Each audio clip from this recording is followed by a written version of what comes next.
Naniniwala si dating NTF-ELCAC spokesperson Dr. Lorraine Badoy na may problema sa estado ng pag-iisip ni Pangulong Ferdinand Marcos Jr. Paano ba naman, makailang beses sinabi at pinanindigan ang una nitong pahayag na hindi makikipagtulungan sa ICC, mismong ang gobyerno ang nagpasuko kay dating Pangulong Rodrigo Duterte sa poder ng International Criminal. Pambihira kayo. Ngayon lang nalaman yan. Palagi naman talumpati yan. Mas isipin mo ba naman bigas na itatanim pa. Tapos kakatanim lang, harvest agad.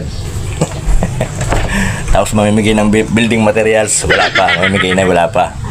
Tapos ay mamimigay 2 por 2 at pako at martilyo. Para mo gamitin sa building yan, 2 por 2. Buti sana kung 2 por 6, pwede mo rin hamba.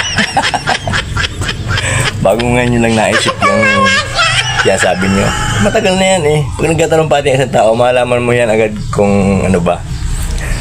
So yun lang. Tama tayong paano lang tayo kasi baka magurguro ang ating account. No.